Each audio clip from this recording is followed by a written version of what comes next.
the African DNA is not in us. No. African's DNA is E1B1B. Is it in America? It is not a major haplogroup in the Americas. So no, my people do not have African DNA. As you can clearly see, it is not a major haplogroup in the Americas. In fact, the Africans helped the other nations sell my people out, to destroy my people, to change my people's identity, to destroy our civilizations, to destroy and flood and bomb our homes, our towns, our villages, to dispossess us of our land and our homes. From the top of the Americas, Canada, all the way down to the bottom of the tip of South America, the E1B1A DNA haplogroup, which is not the African DNA, that is the Hebrew stock. If you go to Psalm chapter 83, you will clearly see how the Africans actually help sell my people out. We are Hebrews. They said, come, let us destroy them as a nation, if you look at verse 4, so that the Israel's name is remembered no more. They destroyed our identity through paper genocide.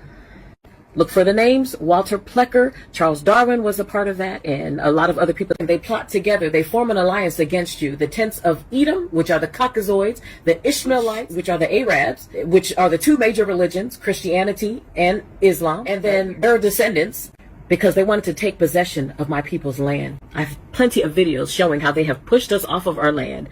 It's called the Indian removals. The seventh president of the U.S. corporation, U.S. government, was Andrew Jackson. He had his term from 1829 to 1837, and he's the one that enacted the Indian Removal Act. These are actually real pictures. And gentrification, that's another part of them pushing us off our land. And then is for them to tell us that we are Africans so they can take possession of the land that we were given. The gods of your enemies are not going to save you.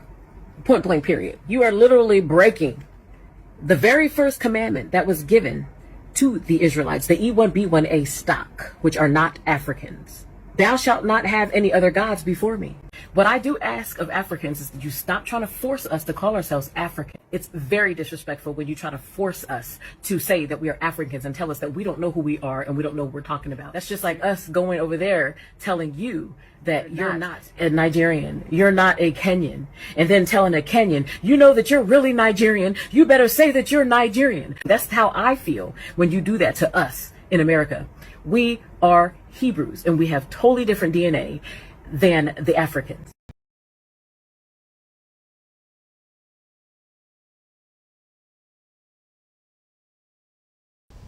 We are very privileged to be with you, particularly our brothers and sisters from the Caribbean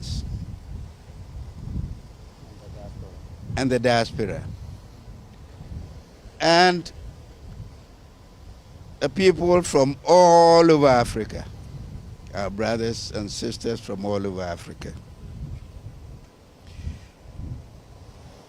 I wish at this point to particularly to apologize deeply on behalf of the chiefs and people of Gold Coast and Ghana for the atrocities, the cruelty, the inhuman treatment that were committed 400 years ago by my ancestors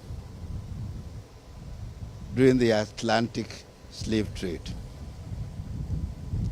where over 400 years ago, millions of our brothers and sisters were captured, sold, and transported under inhumane and cruel circumstances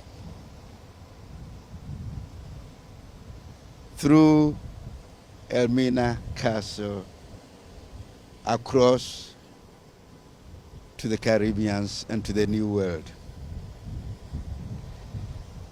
On behalf of the chiefs and people of Ghana, I do render unqualified apology, deep from the bottom of our hearts. Deep from our bottom of our hearts. But one thing that I want you to be aware of, it was not without resistance. Some of our chiefs did fought and resisted. Some of our people did fought and resisted. But we are fighting a losing battle against a stronger army. People with guns, and we had no guns.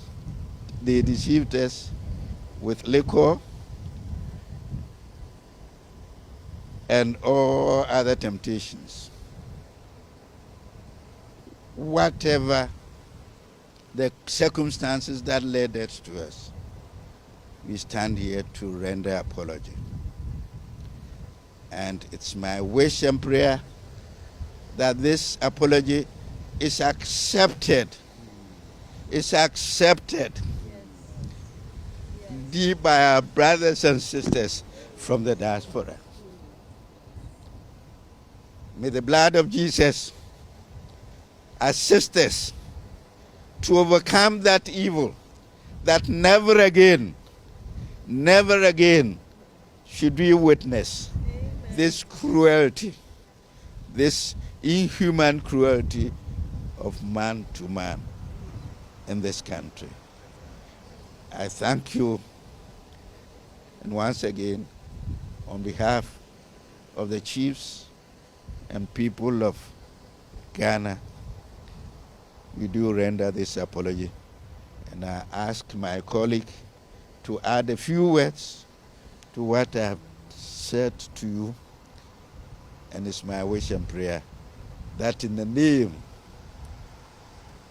of the blood of Jesus, you do accept our apology.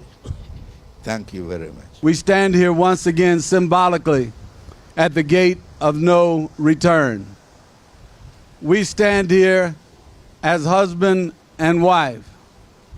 We stand here as the African male and as the African woman, the African family, the African community, the representatives of an African nation in a diaspora.